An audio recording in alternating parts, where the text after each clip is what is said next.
Hello friends, welcome back to my new blog. দেখো, অনেক দিন পর আজকে আমি আবার ব্লগ বানাচ্ছি। কারণ একটাই, এই যে আমার মেয়ে, ওর অনেক দিন ধরে আমাকে বলছিল কি সবাই আগমনী লুক ক্রিয়েট করছে, তাহলে আমি নই কেন। যা হোক, ওর জেদের কাছে হার মানতে হলো। খুব তাড়াতাড়িভাবেই ওকে আমি সাজিয়ে দিলাম ছোট্ট মা দুর্গা। দেখো তো আমার মিষ্টি মা দুর্গাকে কেমন লাগছে। আর দুর্গা সাজার পর ও তো খুব দুষ্টুমি করছিল। এই দেখো, ওর একটা ছোট্ট টেডি বিয়ার ছিল, সেটাকে নিয়ে আদর করছিল। আমিও ভাবলাম যাক, বেশ ভালোই হলো। কিছু ফটোশ্যুটও করে নিয়েছিলাম এই সময়।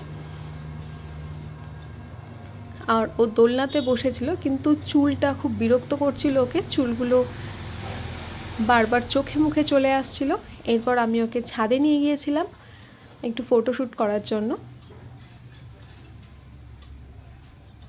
দেখো তো আমাদের মিষ্টি মিষ্টি মা দুর্গাকে কেমন লাগছে, অবশ্যই কমেন্ট করো তোমরা।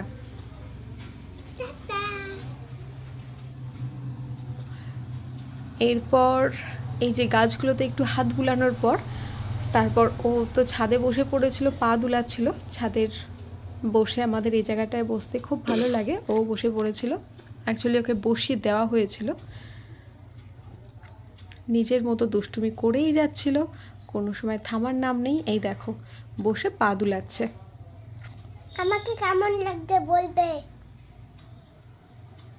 এরপর ওকে একটা আমি ত্রিশূল বানিয়ে দিয়েছিলাম, সেই ত্রিশূলটাকে নিয়েও খেলা করছিল।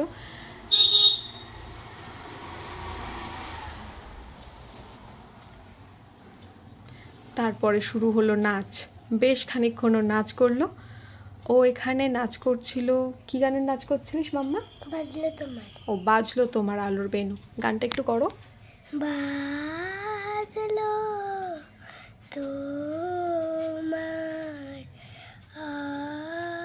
জোরে করো। আলোর বেনু, আজ প্রভাতে শিশুর সুরে তুলে গেল মন।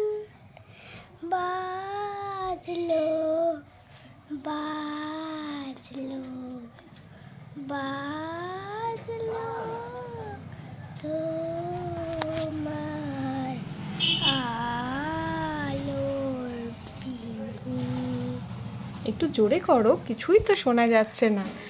যা হোক, এরপর বেশ খানিকক্ষণ নাচ করলো, নিজের মতোই নাচ করছিল, দুষ্টুমি করছিল।